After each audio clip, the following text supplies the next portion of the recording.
नमस्कार दोस्तों, मैं अभिषेक राज इजी वे कोचिंग में आप सभी का हम स्वागत करते हैं। दोस्तों अभी हम लोग रेल भवन दिल्ली में हैं और हमारे साथ सभी सर लोग उपस्थित हैं, देख ही सकते हैं। सभी लोगों से हम बात कराएंगे।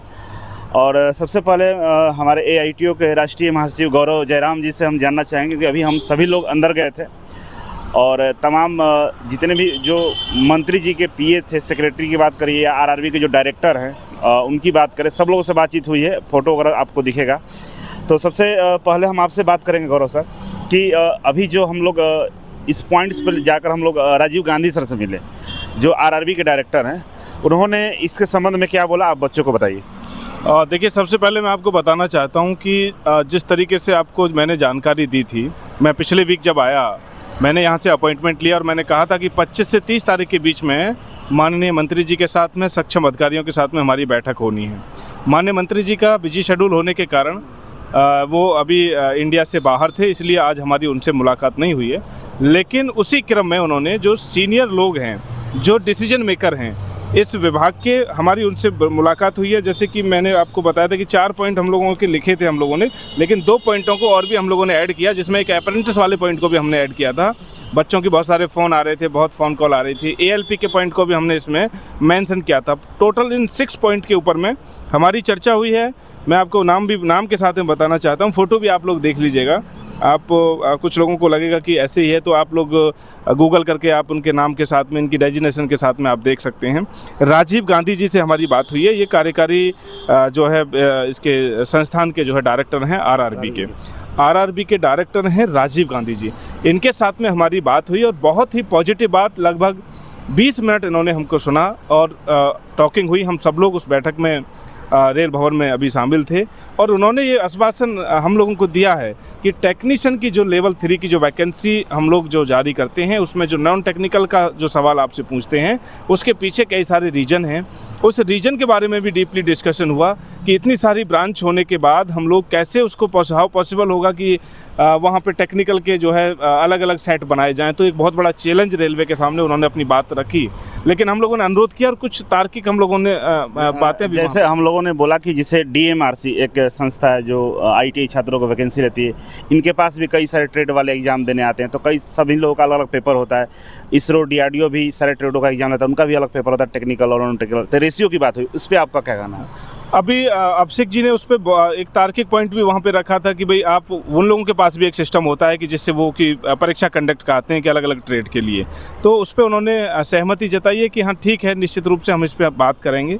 ये पॉइंट नंबर 2 हमारा इसमें था। इस पर उन्होंने तीसरी बात उन्होंने जो कही, मैं पहले राजीव गांधी जी के विषय में बता रहा हूँ कि जो उनके विभाग से संबंधित थे, जो उसके लिए ऑथेंटिक पर्सन थे।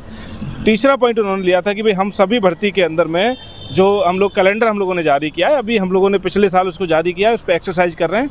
नेक्स्ट टाइम से हम लोग मंथ भी डिक्लेयर कर देंगे कि किस मंथ में एग्ज़ाम होना है। ये दूसरी वाली मांग भी हमारी मान ली जाएगी।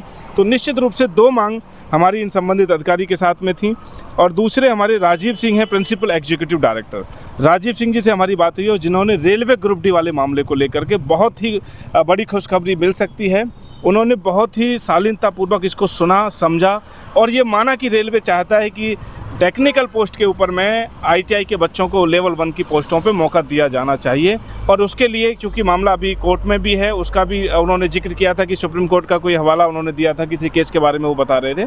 और निश्चित रूप से हमें आशा उम्मीद है कि हमारी ये अनुरोध जो है वो तमाम देश भर के करोड़ों ITI के छात्रों की तरफ से हम लोगों ने ये बात यहाँ पे रखी और निश्चित रूप से मुझे लगता है कि वो बात को समझेंगे, वो मानेंगे और रेलवे ग्रुप डी लेवल 1 में भी ITI लागू कहीं ना कहीं होने वाला है। बिल्कुल। अमित सर, आप बताइए, आपके हिसाब से जिस तरह से बातचीत किया गया उस पर आपका क्या कहना है? मतलब सब पॉजिटिव है? हाँ सर, सारा चीज़ पॉजिटिव है। उन्होंने हमारे ही फेवर में आश्वासन भी दिया है और ये भी कहा है कि वो हमारे सारे पॉइंट से, मतलब सर से जो बात हुई तो उन्होंने कहा कि हम इस पॉइंट से जस्टिफाइड हैं।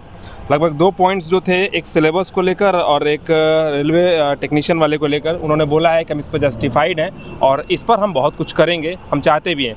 तो हमारे तरफ से और रेल की तरफ से भी आप सभी की सपोर्ट में ही ये सारा काम हो रहा है, तो बहुत अच्छा है ये। मृत्युंजय सर, ये जो बदलाव होने वाला है, आप बताइए कि ITI छात्रों के लिए पक्ष में जो बदलाव होगा कितना अच्छा रहेगा, कितना बेहतर रहेगा? सबसे पहले ITI छात्रों को ये धन्यवाद देना चाहिए कि AITO जिस तरह से आपके लिए काम कर रहा है, ये आप लोग समझ नहीं पा रहे हैं। आप लोग बैठ रहे हैं किसी के बहकावे में आके कोई कमेंट ले रहे हैं और जो बोल रहे हैं, यहाँ आने के बाद हम लोग को पता चल रहा है। और जो लोग थोड़े बहुत जो टीचर हैं जो भी हैं AITO को हल्के में ले रहे हैं, बहुत भारी पड़ जाएगा, इतना हल्का है मत लीजिए, ठीक है। इसके बाद जैसे कि 2 चीज़ों पे बातें हुई हैं और तीसरी जो चौथी चीज़ें हैं जैसे NTPC को लेकर, जिसमें ऊपरी आयु सीमा जो कोविड को लेकर है उसमें छूट प्रदान करने की बात की गई है। ये सारे पॉइंट रखे गए हैं जो छात्र के हित में ही रखे गए हैं, जिसमें 2 पॉइंट को वो उन्होंने पूरी तरह से आश्वासन दिया है जो कि हम आगे लागू करेंगे। जी रवि सर, जो जिस तरह से टेक्नीशियन में ट्रेड नहीं पूछा जाता, लेकिन रेलवे का ये कहना था कि हम लोग इस पर विचार कर रहे हैं, लेकिन समस्या ये आ रही है कि कई सारे ITI में ट्रेड होते हैं, मिल राइट होता है, वेल्डर होता है, कारपेंटर होता है, सबका अलग अलग सवाल तैयार करना, ये करना एक प्रक्रिया है। लेकिन हम लोगों ने ISRO DRDO का एग्जाम्पल दिया, मेट्रो का एग्जाम्पल दिया, तो आपको क्या लगता है कि रेलवे को इस पर विचार करना चाहिए या सही है? जी ज़रूर विचार करना चाहिए। जिस तरह से बच्चों का डिमांड है ITI बच्चों का कि सिलेबस में ट्रेड होना चाहिए, तो जिस तरह से सर बातों को सुने हैं उससे तो हम लोगों को ये लग रहा है कि वो सिलेबस में ऐड होगा टेक्निकल पार्ट, और इससे ITI बच्चों को बहुत फ़ायदा मिलेगा। और AITO हमेशा आप लोगों के लिए धरातल पर खड़ा है और आगे भी काम करते रहेगा। बहुत बहुत धन्यवाद। चंदन सर हमारे साथ हैं। सर, पटना से चलकर हम लोग आए, कई लोग हल्के में ले रहे थे, मार कमेंटबाजी चल रही है कि लोग गए हैं दिखाने, तमाम चीज़ हो रही है।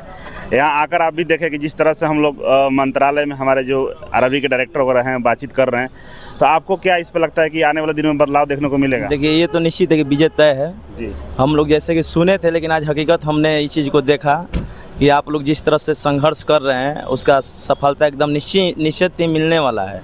और ख़ासकर आपको और जयराम सर को हम बहुत तहे दिल से धन्यवाद करेंगे, पूरा AITO टीम को।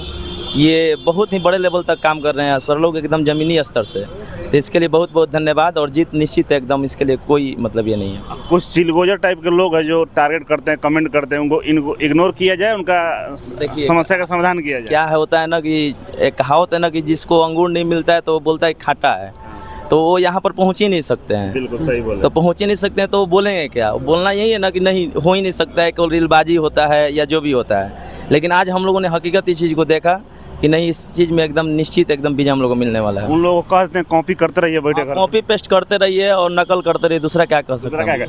जितना पावर है उतना ही करेंगे, बस इससे ज़्यादा क्या कर सकते हैं? तो हाँ जी, कहना चाहेंगे कि AITO को जो लोग समझ रहे हैं ऐसे ही कुछ भी है, भवन के अंदर आकर मिनिस्टर साहब के सेक्रेटरी से बात करके और अपनी मांगों को रख के और उन पर आश्वासन ले, जस्टिफाइड करवाए। किसी में इतनी औकात नहीं है। और पटना में जो लोग टीचर उड़ रहे हैं ना, तो उन्हें आने वाले समय में पता चलेगा, एक टाइम आएगा जब AITO के पैर पकड़कर वो माफ़ी मांगेंगे, एक समय आएगा। तो गौरव सर, आपसे जानकारी चाहें कि आने वाले दिनों में अगला जो हम लोग आगे भी इस पर प्रयास जारी रखेंगे और आगे इस पे काम करेंगे, इसके लिए आप क्या कहना चाहते हैं? देखिए, सबसे पहले मैं आपके माध्यम से अभिषेक जी एक बात और मैं बार बार कहता रहा हूँ कि AITO बहुत गंभीर है और बहुत पॉजिटिव दिशा में काम करता है, गंभीरता के साथ काम करता है। रेलवे ग्रुप डी के बच्चों के साथ में जब पूरे देश के अंदर कोई नहीं था, उस समय पहला संगठन अगर कोई था तो वो AITO के रूप में, और अभिषेक राज जी आप लोग पूरी टीम के साथ में दिल्ली पहुँचे थे। तो उस दिन से लेकर के जब हम लोग कैट में गए, लोगों ने हमको हंसा जब हमारी फ़ाइल को उन्होंने बोला कि हम इसको रिजेक्ट कर देंगे, लेकिन फिर दूसरी डेट में उन्होंने बोला कि ठीक है, आपके केस को हम लोग रखते हैं। फिर तीसरी डेट में हम लोगों ने कहा कि भाई आप इसको रिजेक्ट कीजिए, हम लोग हाई कोर्ट सुप्रीम कोर्ट जाएंगे। हम लोग हाई कोर्ट गए तो पहले दिन हमारे केस को जब रखा गया तब भी लोगों ने हंसा, और उसके बाद 6 मार्च को जब फैसला आया तो लोगों की हवा निकल गई। और आज 26 जुलाई का हम लोग इंतजार कर रहे हैं। निश्चित रूप से रेलवे ग्रुप डी के मामले में भी बच्चों को कामयाबी मिलेगी। मेरा कहने का मतलब है कि संगठन ऐसे ही नहीं चलता है, संगठन विचारों से चलता है, और संगठन किसी व्यक्ति विशेष का नाम नहीं होता है। संगठन के अंदर में लाखों लोगों की ताकत है। अभी आप देखिए कि AITO के अंदर में लाखों लोगों का पसीना लगा है, लाखों लोगों की ताकत है, लाखों जो हमारे कार्यकर्ता हैं, जो हमारे तमाम जिलाध्यक्षों की सूची हमारे पास आ रही है, जो लोग लगातार संगठन के साथ में जुड़ रहे हैं। फेसबुक के ऊपर में लगातार 2.5 लाख से भी ज़्यादा लोग हमारे जो जुड़े हुए हैं। मैं समझता हूँ कहीं ना कहीं उन सब का भी इसमें योगदान है AITO के अंदर में। और मैं तो उन लोगों से भी अपील करता रहा हूँ, बार बार फिर अपील करता हूँ एक बार, आइए साथ मिलकर के बच्चों की लड़ाई को ईमानदारी के साथ में लड़ते हैं, धंधे के साथ में नहीं, सही सोच के साथ में। अगर आप बच्चों के लिए काम कर रहे हैं तो आपको ग्राउंड पे आना चाहिए, नेक नीयत के साथ में आना चाहिए, ठीक है। तो मैं सबको ऑफर करता हूं कि AITO के लिए दरवाजे खुले हैं। पूरे देश को समाहित करने की क्षमता AITO के अंदर में है। जितने भी लोग हैं, टीचर हैं, संस्था के लोग हैं, बच्चे हैं, सब लोग आइए, हम आपका स्वागत करते हैं। सम्मानित आपको पदों पे भी अगर आपके पास में वो टैलेंट है और आप रियलिटी में अपने चीज़ों को छोड़ करके और AITO की विचारधारा के साथ में काम करेंगे तो हम आपको अवसर देंगे कि आप काम करके दिखाइएगा। आपको हम पद देने का भी काम करेंगे कि आप आइए AITO के साथ। तो जो अप्रेंटिस वाले बच्चे हैं उनको भी मैं कहना चाहूँगा, आपके भी पॉइंट्स को रखा गया था, जो GM पावर के तहत आप लोग भर्ती प्रक्रिया की बात कर रहे थे, उस मामले में भी बात हुई है, लेकिन उस पर थोड़ा सा मंत्रालय की तरफ से अच्छा फीडबैक नहीं है। इसके बारे में डिटेल्स में अगली वीडियो में हम